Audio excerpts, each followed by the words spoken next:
வெண்முரசு. சொல்வளர்காடு 37. அந்திவேளை வேள்வியும் சொல்லாடலும் முடிந்தபின் முன்னிரவில் சாந்தீபனி குறுநிலையின் முதன்மை ஆசிரியரின் தனியறைக்குள் தருமன் அவர் முன் அமர்ந்திருந்தார். அவர்களுக்குள் நிகழ்ந்த உரையாடல் முருகிச் சென்று முறிந்திருந்ததன் அமைதி அங்கே நிலவியது. பிருகதர் எந்தையின் அணுக்கர்.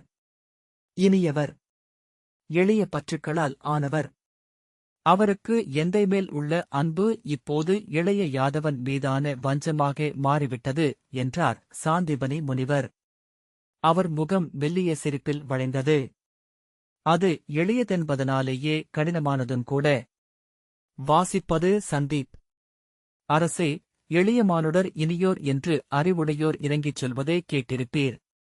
அது கற்றவரின் ஆணவத்தால் சொல்லப்படுவதன்றி வேறில்லை. கல்வியே ஒருவனை தன்னைத்தான் காணச் செய்கிறது. தன்னை அறியாதவனின் உணர்வுகள் அனைத்தும் விலங்கியல்பு போல தன்பெருக்காக எழுபவை. அது அன்பென வெளிப்படுகையில் அதிலிருக்கும் கட்டின்மை நம்மை வியக்கச் செய்கிறது. எண்ணத் தெரிந்தவனின் தடைகளேதும் அதில் இருப்பதில்லை என்பதனால் அது இறைவடிவமென்றே நம்மால் எண்ணப்படுகிறது. ஆனால் வெறுப்பும் சினமும் ஐயமுமாக அது மாறும்போது அந்தக் கட்டின்மையும் விளக்கமின்மையும் நம்மை அச்சுறுத்துகின்றன. நம் சொற்களும் நெறிகளுமெல்லாம் முழுமையாகவே தோற்று நின்றிருக்கும் இடம் அது என்றார் சாந்தீபனி முனிவர். கட்டற்ற பேரன்பு மட்டுமே அவ்வண்ணம் ஒருவனில் வெளிப்படும் என்றால் அவன் கல்லாத எளியோன் அல்ல, கடந்து சென்ற மெய்யறிவன். ஆனால் பேரன்புக்கும் பெருவஞ்சத்திற்கும் அணுவிடையே வேறுபாடு. பாலை திரிவதற்கு எளியது. ஆம் என்று தருமன் சொன்னார். அதை நெறியவைகளில் பலமுறை பார்த்திருக்கிறேன். நெறிகளுக்கு அப்பாற்பட்ட பெருவஞ்சமும் ஆராசினமும் விழிமூடிய தன்னலப்போக்கும் எளிய மக்களில்தான் பெரும்பாலும் வெளிப்படுகின்றன. சாந்தீபனி முனிவர் எந்தைக்கும் இளைய யாதவனுக்கும் இடையே நிகழ்ந்த பூசல் என்னவென்று என்னால் ஒரு சொல் மாறாது சொல்லிவிட முடியும். ஏனென்றால் அவர் நானே என்றார். நான் உஜ்ஜயினி சாந்தீபனி குறுநிலைக்கு திரும்பி வந்தபோது எந்தை அங்கில்லை. கதறியபடி ஓடிவந்த பிருகதர் அவர் அன்று காலையிலேயே கிளம்பிச் சென்றதை என் காலடியில் விழுந்து நெஞ்சிலறைந்தபடி சொன்னார். அக்கணமே அனைத்தையும் நான் தெளிவுறக் கண்டேன். பின்பு ஒவ்வொருவரிடமாக கேட்டு அறிந்து கொண்டேன். துவாரகையில் சென்று தங்கிய நாட்களில் இரு யாதவர்களிடமும் நிகழ்ந்தவை குறித்து பேசியிருக்கிறேன். எந்தைக்கு மலைமகள் ஒருத்தியில் பிறந்தவன் நான். நீர் எளிதில் துளியாகிறது. உலோகம் மிகு வெப்பத்தில் உருகி அனலென்று சுட்டுகிறது. எந்தை துறவு போனவே எண்ணியிருந்தார். ஐம்புலன்களையும் வெல்வது அவருக்கு எளிதாகவே இருந்தது. ஆனால் கனிவு என்னும் 6வது புலனை வெல்ல அவரால் இயலவில்லை. காட்டில் நீராடச் செல்லும்போது ஓர் அன்னை நாய் தன் மைந்தனை நாவால் உடலெங்கும் நக்குவதைக் கண்டார். அன்னையின் கண்களிலிருந்த மயக்கம் அவரை மெய்விதிர்ப்பு கொள்ளச் செய்தது. எளிய நாய் ஒன்று தெய்வ வடிவாக அங்கிருப்பதைக் கண்டார். அக்கணத்தில் அவர் ஒரு மைந்தனுக்காக விழைந்தார். அவ்விழைவே நான். அரிதில் பிறந்தவனாகிய என்னை தன் வடிவாகவே அவர் கண்டார். தன் மடியிலமர்த்தி வேதச்சொல் கற்பிப்பார். தானறிந்த அனைத்தையும் ஒரே நாளில் எனக்கு கற்பிக்க முயல்வார். என் இளமையின் சிறிய கலத்தை உணர்ந்ததும் சினந்து என்னை உலுக்குவார். உடனே கனிந்து தழுவி கண்ணீர் மல்குவார். எப்போதும் என்னைச் சூழ்ந்தே இருந்தது அவருடைய சித்தம். அதை நான் ஒரு மாறா துணை என என்னுடன் எப்போதுமே உணர்ந்து கொண்டிருந்தேன். மழைக்கால பேரருவி என என்மேல் கொட்டிக்கொண்டே இருந்தார். அவரிடமிருந்து தப்புவதற்காக இளமையிலேயே எங்காவது கிளம்பிச் செல்லத் தொடங்கினேன். ஆனால் ஓரிரு நாட்களிலேயே நான் அவருக்காக தவிக்கத் தொடங்குவேன். மீண்டு வந்தால் படுத்த படுக்கையாக இருக்கும் அவரைத்தான் காண வேண்டியிருக்கும். ஒரு சொல் எழாமல் என்னை தழுவி கண்ணீர் விடுவார். அரசே, தாயுமான தந்தை இரண்டுக்கும் அப்பால் சென்று பலி கொள்ளும் தெய்வமாக ஆகிவிடுகிறார். பின்னர் என்னையே நான் நுணுகி ஆராயத் தொடங்கினேன். ஏன் அவரை விட்டுப் போக என்னால் இயலவில்லை? அது பேரன்பினால் என்றால் அவருடனிருக்கையில் நான் ஏன் விட்டுச் செல்லத் தவிக்கிறேன்? அவர் என்னை முற்றிலும் சூழ்ந்து கொண்டிருந்தார். என் காற்றும் வானம் பொருள்வயப் பேருலகம் அனைத்தும் அவரே என்பது போல. அவர் சொல்லாகவே இருந்தது என் சித்தம். நானே எதையேனும் எண்ணிக் கண்டடைந்து மகிழ்ந்த மறுகணமே அது அவரது சொற்களே என்று உணரும் தருணத்தின் சோர்வு ஒவ்வொன்றும் ஓர் இறப்பாக இருந்தது எனக்கு. அப்படியென்றால் அது அன்பல்ல. ஏன் நான் மீண்டு வருகிறேன் என்றால் பிறிதொரு உலகில் வாழ எனக்குப் பழக்கமில்லை என்பதனால்தான். அந்த மெய்யுலகங்களில் நான் அயலவனாக தவிக்கிறேன் என்பதனால்தான். நான் என்னை மீட்டுக் கொள்ளாவிட்டால் வெறும் நிழலென எஞ்சுவேன். உயிர் வாழும் ஏட்டுச்சுவடி. மெய் பிதற்றும் கிளிப்பிள்ளை. நான் என்னை அவ்வாறு எண்ணவே நடுங்கினேன். நான் எனும் சொல்லாக எனக்குள் எழுந்த தெய்வம் விழிசீர 1000 கைகள் கொண்டு எழுந்தது அப்போது. பின்பு தெளிந்த நிலையிலும் அதுவே உறுதியாகப்பட்டது.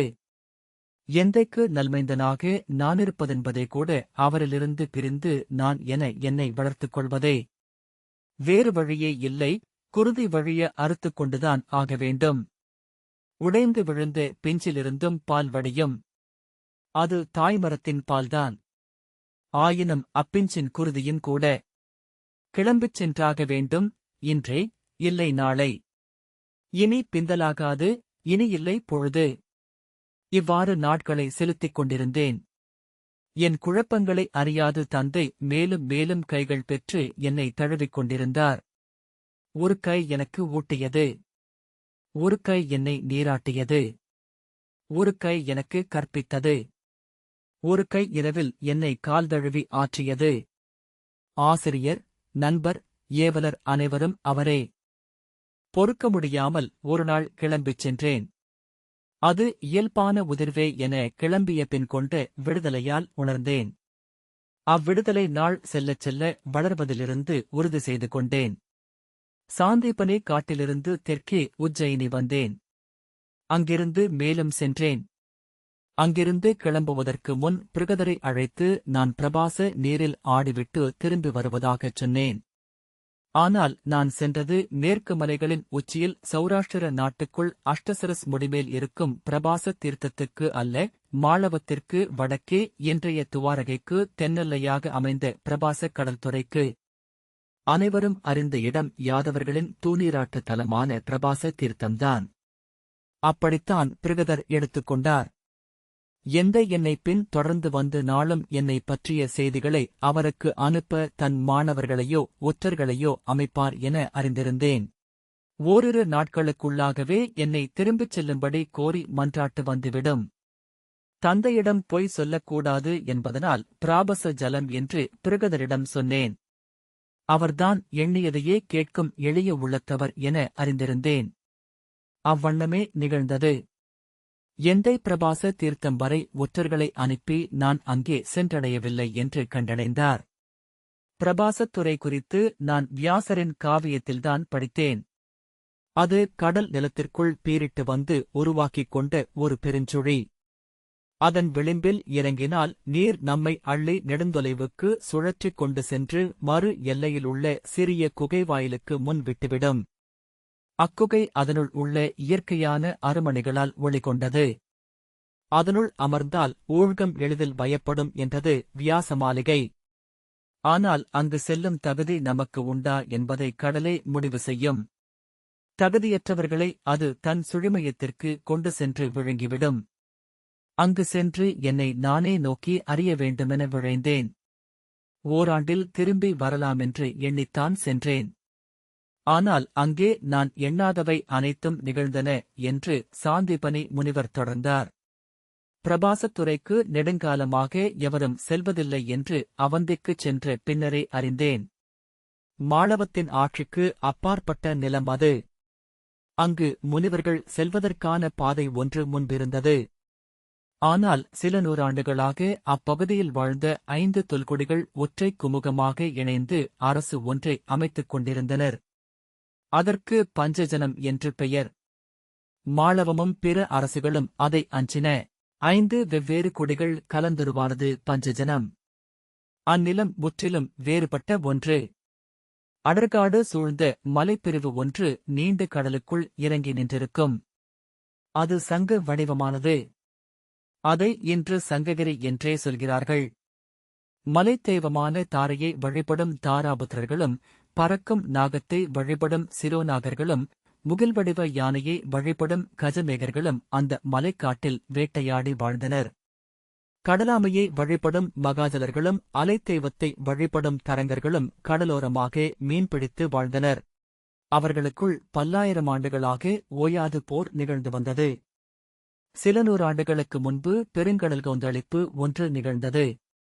கடலலைகள் எழுந்து சங்ககிரியை முழுமையாகவே மூடின. கடலை அறிந்திருந்த தரங்கர்களும் மகாஜலர்களும் நீருக்குமேல் படகுகளில் ஏறி தப்பினர். அலைகள் மலைவிலாவை ஓங்கி அரைந்து நுரை எழுப்பின. நீர் வடிந்து கடல் நிலை மீண்டபோது பாறை இடுக்குகளில் எல்லாம் சிப்பிகளும் சங்குகளும் சோழிகளும் நிறைந்திருப்பதை மலை மக்கள் கண்டனர். அவர்கள் அதை ஆர்வத்துடன் பொறுக்கி சேர்த்தனர். ஏனென்றால் கடல்கொடிகளை அஞ்சி அவர்கள் கடலருகே செல்லும் வழக்கமே இருக்கவில்லை. இரு பாறைகளுக்கு நடுவே கிடந்த பெரிய சங்கு ஒன்றை கஜமேகர் குலத்தைச் சேர்ந்த இளைஞன் ஒருவன் கண்டான். முதலில் அதை அவன் ஒரு வெண்பன்றிக் குட்டி என்றே எண்ணினான். பின்னர் அது பளிங்குப்பாறை என நினைத்தான். வழுக்குப் பாறைகளில் தொற்றி ஏறி அவன் மேலே சென்று அதை கையில் எடுத்தான். வெண்ணெய் உறைந்து கல்லானது போல குளிர்ந்து போயிருந்த அது ஒரு பெரிய சங்கு என தெரிந்தது. பிற சங்குகளிலிருந்து அது வேறுபட்டிருப்பதை அவன் கண்டான். அது வலம்புரியாக சுழன்றிருந்தது. அதை அவன் எடுத்துக்கொண்டு சென்று துளையிட்டு ஊதினான். சிம்மம் போல அது ஒலி எழுப்பக் கேட்டு மலைச்சரிவில் வாழ்ந்த மதயானைகள் கூட மத்தகம் தாழ்த்தின. அதை கையிலேந்தியதனாலேயே அவன் குடியில் அவன் அனைவராலும் பணியப்பட்டான். அவனை அக்குடி தங்கள் அரசனாக்கியது. ஒருநாள் கஜமேகர்கள் தங்கள் படைக்கலங்களுடன் திரண்டு அவன் தலைமையில் மலை இறங்கி தரங்கர்களின் சிற்றூர்களுக்கு சென்றார்கள். அவர்கள் வருவதைக் கண்டு சினந்து தங்கள் மீனெறி வேல்களுடனும் தூண்டில் முட்களுடனும் தரங்கர்கள் எதிர்த்து வந்தனர்.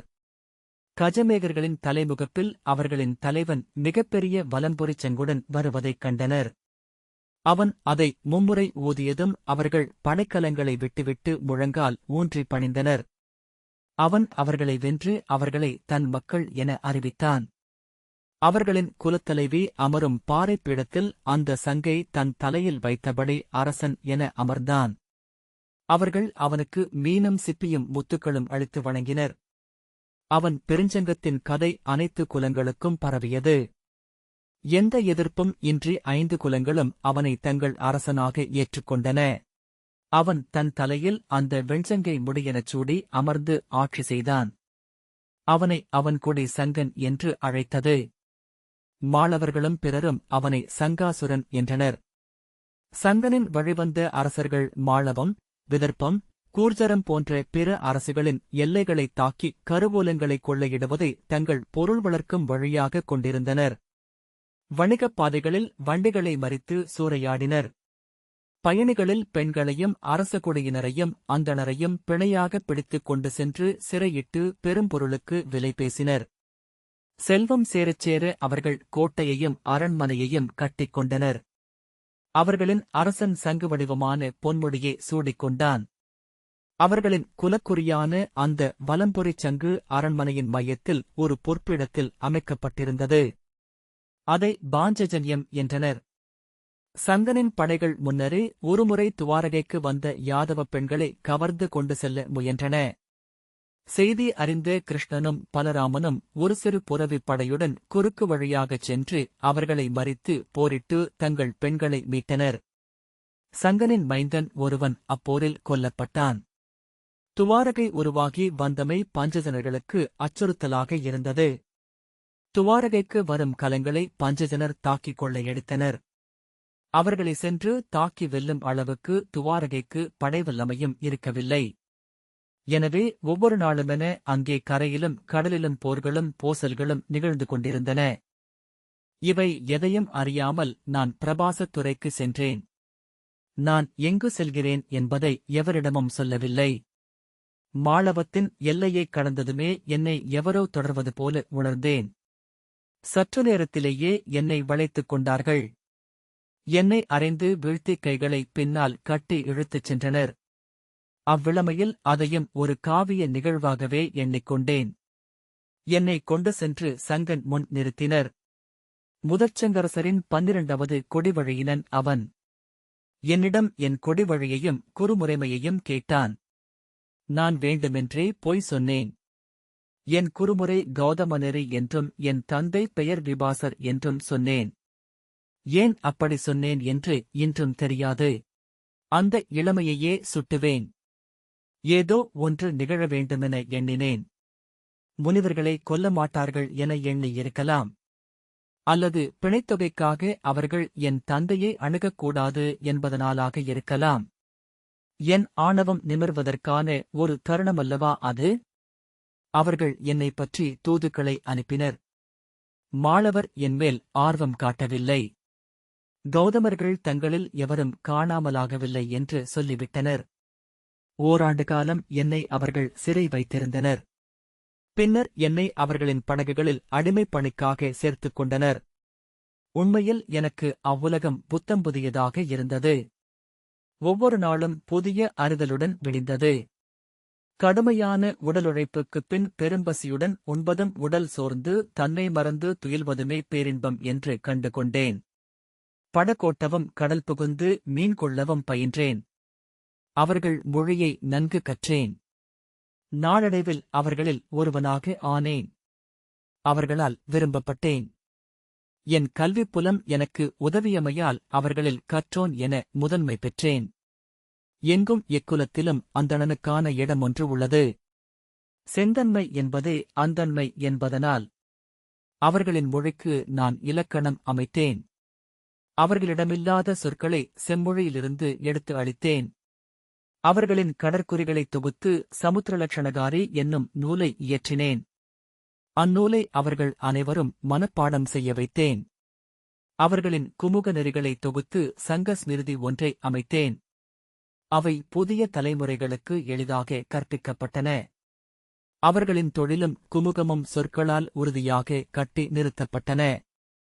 என்னை அங்கே எவரும் சிறையிட்டிருக்கவில்லை. விரும்பியிருந்தால் நான் கிளம்பி வந்திருக்க முடியும். ஆனால் மீண்டு வந்து நான் ஆற்றும் செயற்களங்கள் ஏதுமிருக்கவில்லை. எந்தை நான் இறந்து விட்டதாக எண்ணி இறுதிச் சடங்குகளை செய்தார் என சூதன் ஒருவனிடமிருந்து அறிந்தபோது பெரும் விடுதலையையே அடைந்தேன். அங்கே 3 சங்ககுலக் கன்னியரை மணந்தேன். அவர்களில் எனக்கு 7 மைந்தர் பிறந்தனர். 7 விழுதுகளால் மண்ணுடன் அசையாது பிணைக்கப்பட்டேன். நான் இயற்றிய உலகில் அதன் மைய அறிஞனாக என் வாழ்க்கையை அமைத்துக் கொண்டேன். சிலந்திக்கு தன் வலையே சிறை. ஒருமுறை என் தந்தை எனக்கான நீர்க்கடனை இயற்றும் பொருட்டு சௌராஷ்டிரத்தில் அஷ்டசரசுக்கு மேல் அமைந்திருந்த பிரபாச தீர்த்தம் சென்றிருந்தார். அவருடன் துவாரகையிலிருந்து வந்த 2 யாதவர்களும் துணை சென்றனர். நான் அங்குதான் உயிர் துறந்ததாக அவர் எண்ணிக் கொண்டிருந்தார். அங்கு சென்று எனக்கான கடன்களை முற்றும் செய்துதான் துறவு பூண்டு உலகியல் கடன்களில் இருந்து விடுபட வேண்டுமென விழைந்தார். இப்பிறவியில் தனக்கு எஞ்சியிருப்பது அது என்று அவர் எண்ணினார். அவர் உள்ளத்தில் நான் கொண்டிருந்த இடமென்ன என்று யாதவர்களுக்கோ பிற மாணவர்களுக்கோ தெரியாது. நான் இறந்ததாக செய்தி கேட்டதுமே எந்தை அதை தெய்வங்களின் அடி என்றே எடுத்துக்கொண்டார். தீப்பட்ட யானை போல அலறித் துடித்தபடி அவர் தன் ஆசிரியரிடம் ஓடினார். அனைத்தையும் துறந்து மலைக்குகை ஒன்றில் தவம் செய்திருந்த அவர் அரியதே பறிக்கப்படும் என்னும் ஊழின் நெறியே காவியங்களை நோக்கினாலே அறியலாம். அது உனக்கு அரியதென்று தோன்றியதே கூட அது பறிக்கப்படும் என நீ அறிந்ததனால்தானோ என்றார். அத்தனை இரக்கமற்றதா அது? அத்தனை நெறியின்மையா நம்மை ஆள்கிறது என்றார் எந்தை நெஞ்சில் ஓங்கி அறைந்தபடி. அதன்மேல் கேள்விகளால் மோதாதே மூடா. கேட்க கேட்க விடையின்மை கொள்வதன் பெயரே ஊழ் என்பது. அதை விட்டு விலகிச் செல். உன் ஊழுக்கு உன்னை ஒப்படை என்றார். என் மைந்தன். நான் அவனை விழியால் பிறிதொருமுறை பார்ப்பேனா? பிறிதொன்றையும் நான் வேண்டேன் என்று எந்தை நெஞ்சுடைந்து கதறினார். இறப்பைக் கண்ட அனைவரும் சொல்பவை இவை. சொற்களைக் கருதிவை. ஒருவேளை நீ அவனை மீண்டும் காண நேர்ந்தால் அத்தனை சொல்லும் பொருளின்றிப் போகும் என்றார் ஆசிரியர். எந்தை அவர் சொல்வன எதையும் செவிகொள்ள முடியாதவராக இருந்தார். 40 நாட்கள் தன் குறுநிலையின் இருளுக்குள் ஒடுங்கிக் கிடந்தார். தன்னை இறுக்கிச் சுருட்டி ஓசையே இன்றி அத்தியரை முழுக்க பெற்றுக்கொண்டார். ஒரு சொல் கூட மிச்சமின்றி என்னை தன் உள்ளத்திற்குள் செலுத்திப் புதைத்தார். என்னைப் பற்றி அவர் எவரிடமும் பேசுவதில்லை. என்னை அவர் முற்றிலும் மறந்துவிட்டதாகவே பிருகதர் போன்றவர்கள் எண்ணியிருந்தனர். ஆனால் அவருக்குள் ஆறாத புண் என நான் குருதி கசிந்து கொண்டிருந்தேன். என்னை அவர் எண்ணுவதே இல்லை. ஆனால் அவர் கனவில் மாறா இளமையுடன் நான் வந்து கொண்டிருந்தேன். அந்த இருளிலிருந்து அவரை மீட்டது இளைய யாதவனைப் பற்றிய கனவு. அனைத்திலும் நம்பிக்கையிழந்து இருண்டு சென்று கொண்டிருந்த அவருக்கு மீண்டும் வாழ்விருப்பதாக அறிவித்தது. மலை அடிவாரத்து சாந்தீபனி குறுநிலையை உதறி உஜ்ஜயினிக்கு வந்து அவனுக்காக காத்திருக்க முடிவெடுத்ததே அவரை மீட்டது. தன் மாணவர்கள் சென்று துவாரகையை அமைத்து படைவல்லமை கொண்டதும் எந்தை அவர்களிடம் கூறியது தன்னை மைந்தன் இறந்த பிரபாச தீர்த்தத்திற்கு கொண்டு செல்ல வேண்டும் என்றுதான். உண்மையில் மூத்த யாதவர் அவருக்கு ஒரு மைந்தன் இருந்ததையே அப்போதுதான் அறிந்தார். ஆசிரியரே, உங்களுக்கு மைந்தன் ஒருவன் இருந்தானா? நான் இன்றுவரை அறியவில்லையே. உங்கள் மைந்தனே இவன்தான் என்றல்லவா எண்ணினேன் என்றார். ஆம், இவனும் என் மைந்தனே. இவனுக்கு எப்படி கற்பிப்பது என அவனிடமிருந்தே கற்றேன். என் மைந்தன் மேல் கற்பாறை விதை முளைமேல் என அமர்ந்திருந்தேன். அவன் என்னை உதறிச் சென்று விடுதலை கொண்டான் என்றார் எந்தை. இளையவன் அதைக் கேட்டு புன்னகையுடன் வேறெங்கோ நோக்கி நின்றிருந்தான். யாதவர்களுடன் கிளம்பி 12 நாட்கள் பயணம் செய்து அரிய மலைவளைவுகளைக் கடந்து பிரபாச தீர்த்தத்தை அணுகி நீர்க்கடனுக்காக அமர்ந்தார் எந்தை. இலைமேல் அன்னமும் மலரும் படைக்கப்பட்டு என் வடிவாக அங்கிருந்து எடுக்கப்பட்டு சிறிய கூழாங்கல் ஒன்றும் வைக்கப்பட்டிருந்தது. சடங்குகள் செய்வதற்காக அமர்ந்த முதிய அந்தணர் விழியறியாதவர். அவர் அக்கூழாங்கல்லை தொட்டதுமே இது உயிருள்ளதாயிற்றே என்றார். என்ன சொல்கிறீர்கள் என்றார் எந்தை. இம்மைந்தன் இறக்கவில்லை. உயிருடன் எங்கோ இருக்கிறான். இவனுக்களிக்கப்பட்ட அன்னத்தையும் நீரையும் இவன் மூதாதையரே இதுவரை பெற்றுக் கொண்டனர். ஐயமே இல்லை என்றார் அந்தணர். எந்தை, மைந்தா, என் உயிரே என அலறியபடி மயங்கி விழுந்து விட்டார். திரும்பி வரும் வழியெங்கும் எந்தை கண்ணீர் விட்டுக் கொண்டிருந்தார். அவரிடம் இளைய யாதவன் ஒரு சொல்லும் கேட்கவில்லை. சாந்தீபனி குறுநிலையை அடைந்ததும் எந்தை இரு யாதவர்களையும் அருகழைத்தார். நான் உங்களுக்கு ஆசிரியனாக அமைந்து எதிகாரம் கற்பித்தேன். ஆசிரியக் கொடை இன்றி கல்வி முழுமையாவதில்லை. இன்று உங்களிடம் ஆசிரியக் கொடை கோருகிறேன். என் மைந்தன் எங்கிருந்தாலும் மீட்டுக் கொண்டு வருக. அவனைக் கண்ட பின்னரே நான் அனலவிந்து உயிர் துறக்க முடியும். பிறிதொன்றும் இப்புவியில் எனக்குத் தேவையில்லை என்றார். மூத்த யாதவர் 8 ஆண்டு காலம் ஆகிவிட்டது. அவர் விழைந்திருந்தால் மீண்டு வந்திருக்கக் கூடுமே என்றார். எதையும் நான் கேட்க விழையவில்லை. என் மைந்தனை எனக்கு கொண்டு வந்து கொடுங்கள். அது ஒன்றே எனக்குரிய ஆசிரியக் கொடை என்றார் எந்தை. அவ்வண்ணமே ஆகுக என்றான் இளைய யாதவன். நான் விடை பெற்றுச் சென்றதை பிருகதரிடமிருந்து மீண்டும் கேட்டறிந்தான். ஒவ்வொரு சொற்துளியையும் ஒவ்வொரு முகக்குறியையும் அவரிடமிருந்து மீட்டெடுத்தான். 7 நாட்கள் 12 முறை அவரிடம் அவன் உரையாடினான் என்கிறார்கள். இறுதியில் அவன் அவராக மாறி என் முன் அத்தருணத்தில் நின்றிருந்தான். என் விழிகளின் கரவை கண்டடைந்தான். பிரபாச தீர்த்தம் என்னும் சொல்லை நான் தவிர்த்ததை பிரபாச நீர் என்றே சொன்னதை உணர்ந்தான். மூத்தவரிடம் ஐயமே இல்லை மூத்தவரே, அவர் சங்கனின் சிறையில் இருக்கிறார் என்றான். ஆனால் அவர்கள் பிணையர்களைப் பற்றி செய்தி அறிவிப்பார்கள். பிணை மீட்புச் செல்வம் கோருவார்கள் என்றார் மூத்தவர். ஆம், அது நிகழவில்லை. ஆசிரியரின் மைந்தர் தன் பெயரையும் குலத்தையும் மறைத்திருக்கலாம். அவர்கள் அந்தணரைக் கொல்வதில்லை என்றான். ஆனால் அவர் இத்தனை நாள் எங்கிருக்கிறார்? அவர்களுடன் அவர் வாழ்கிறாரா என்றார் மூத்தவர். அறியேன். அவரை தேடிச் செல்வோம். அவரை மீட்காமல் திரும்ப மாட்டோம் என உறுதி கொள்வோம் என்றான் இளைய யாதவன். நான் வந்த வழியை அவர்கள் அவ்வாறே மீண்டும் நெடுத்தனர். என்னைப் போலவே உஜ்ஜயினிக்கு வந்து அங்கிருந்து பஞ்சஜனத்தின் எல்லை வரை வந்தனர். அங்கே ஒரு வணிகச் சாவடியில் அவர்களிடம் பஞ்சஜனத்தின் கஜமேக குலத்தைச் சேர்ந்த வணிகன் ஒருவன் அறிமுகமானான். அவன் துவாரகைக்குச் சென்று வணிகம் செய்ய விரும்பினான். அவன் அவர்களிடம் துவாரகை பற்றி கேட்டுக் கொண்டிருந்தான். அவர்கள் துவாரகை பற்றி அவனிடம் பேசிக்கொண்டே பஞ்சஜனம் குறித்து கேட்டறிந்தனர். அவன் நான் இயற்றிய கடல் நூலில் இருந்து ஒரு செய்யுளை பாடினான். அதைக் கேட்டதுமே இளைய யாதவன் சொல்லிவிட்டான், ஐயமே இல்லை, இது சாந்தீபனி குறுநிலையில் பயின்றவரால் யாக்கப்பட்டது. இதை இயற்றியவர்தான் நாம் தேடுபவர். நான் என் பெயரை கிரிஜன் என்று அங்கே சொல்லியிருந்தேன். அவர்கள் மீட்டுச் செல்ல விரும்புவது என்னைத்தான் என அன்றே அவர்கள் முடிவு செய்தனர் என்றார் சாந்தீபனி முனிவர். அன்று அவர்களால் பஞ்சஜனரை வெல்ல முடியாத நிலை இருந்தது. படை கொண்டு சென்றால் என்ன என்று மூத்தவர் கேட்டபோது இளைய யாதவன் சிரித்தபடி, மூத்தவரே, நாம் படை கொண்டு சென்றால் பஞ்சஜனரின் படைகளுடன் மட்டுமல்ல, அதை நடத்தி வரும் சாந்தீபனி குறுநிலையின் பேரறிவுடனும் போரிட வேண்டியிருக்கும். நாம் வெல்ல முடியாது என்றான். அப்படியென்றால் என்னதான் செய்வது என்றார் மூத்தவர். வென்றாக வேண்டும் என்றால் அதற்கான வழி ஒன்று இருப்பதைக் கண்டுகொள்ளலாம் என்றான் இளையவன். இந்த வாசிப்பை கேட்டதற்கு நன்றி.